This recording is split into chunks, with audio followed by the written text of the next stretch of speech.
Praise the Lord. யாவரையும் இயேசுவின் நாமத்தில் வாழ்த்துகிறேன். இன்றைக்கு ஆண்டவர் தருகிற தீர்க்க தரிசன வார்த்தை லூக்கா எழுதின சுவிசேஷ புஸ்தகம் 23ஆம் அதிகாரம் 2ஆம் வசனம். Look chapter 23 verse 2. இவன் தன்னை கிறிஸ்து எனப்பட்ட ராஜாவென்றும் ராயருக்கு வரி கொடுக்க வேண்டுவதில்லை என்றும் சொல்லி ஜனங்களை கலகப்படுத்தி கண்டோம் என்று அவர் மேல் குற்றஞ்சாட்டத் தொடங்கினார்கள்.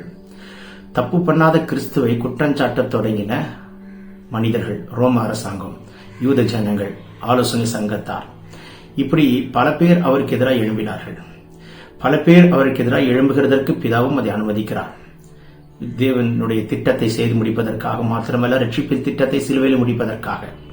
பாருங்கள், கிறிஸ்து எனப்பட்ட ராஜாவென்றும் ராயருக்கு வரி கொடுக்க வேண்டுவதில்லை என்றும் சொல்லி ஜனங்களை கலகப்படுத்த கண்டோம். ஜனங்களை கலகப்படுத்த அல்ல, ஜனங்களை ரட்சிக்கத்தான் வந்தார். ஆனால் ஜனங்களை ரட்சிக்க வந்தவருடைய கண்களுக்கெல்லாம் ஜனங்களை கலகப்படுத்த வந்தார் என்று பேசப்படுகிறது. இன்றைக்கு உங்க வாழ்க்கையில கர்த்தருடைய ஆவியானவர் நம்மோடு பேசிக் கொண்டிருக்கிறார். அவர் ரட்சிக்க வந்த தேவன் கலகப்படுத்துகிற தேவன் அல்ல. யாராவது உங்கள் மேல் பொய்யாய் குற்றம் சொல்வார் என்று சொன்னால், என் நாமத்து நிமித்தம் உங்களை பொய்யாய் குற்றம் சொல்வார்கள் என்று சொன்னால், நீதி நிமித்தம் துன்பப்படுகிறவர்கள் பாக்கியவான்கள். இன்றைக்கு உங்க வாழ்க்கையில என்ன கர்த்தருக்காக சகித்து தாண்டி கொண்டிருக்கிறீர்கள், நிச்சயமாகவே கர்த்தர் உங்களை உயர்த்துவார், ஆசீர்வதிப்பார். ஒரு குற்றமும் செய்யவில்லை, ஆனால் குற்றம் சாட்டப்பட்டார். பாருங்கள், என்ன விதமான வார்த்தை சொன்னால் பாருங்கள். கிறிஸ்து எனப்பட்ட ராஜாவென்றும் ராயருக்கு வரி கொடுக்க வேண்டுவதில்லை என்று சொல்லி பொய்யாய் குற்றம் சாட்டி, கிறிஸ்துவை குறித்து பொய்யாய் குற்றம் சாட்டினால் உங்களையும் என்னையும் குறித்து பொய்யம் குற்றம் சாட்டுகிறதற்கு எவ்வளவு நேரம் ஆகும்? யோசித்து பாருங்கள். பச்சை மரத்துக்கு எப்படின்னா பட்ட மரத்துக்கு எப்படி?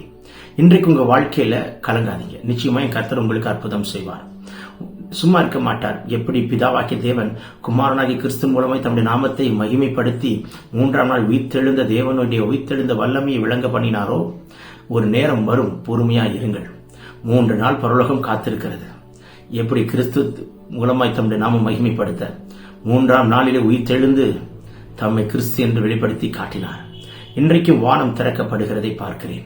என் தேவன் நியாயம் செய்ய மாட்டாரா? நீதி செய்ய மாட்டாரா?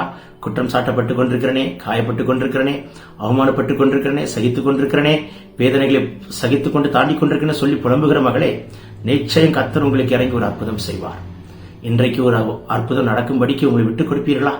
பரலோகம் திறக்கப்படுகிறது. குற்றம் சாட்டப்பட்ட மகனே, காயப்பட்ட மகளே, உங்களை கர்த்தர் கனப்படுத்தாமல் இருக்க மாட்டார். அவர் மேல் அநீதியாய் குற்றம் சாட்டினார்கள். இன்றைக்கு உண்மையில் அநீதியை குற்றம் சாட்டினால் சிலுவையிலே சுமந்த கிறிஸ்துவினுடைய வார்த்தையின் வல்லமை இன்றைக்கு உங்களுக்கு ஒரு விடுதலை கொடுக்கும். இயேசுவின் நாமத்தினாலே பெற்றுக் கொள்ளுங்கள். பிறந்த நாள் திருநாள் காண்கிறவர்களை தொட்டு ஆசீர்வதிக்கிறார். பேசிக் கொண்டிருக்கும் பொழுதே வியாதி நீங்குது, பலவீனம் மாறுகிறது, கட்டுகள் முறிக்கப்படுகிறது. Take this prophetic word, receive it in Jesus' name. Amen, amen. God bless you. Have a blessed day.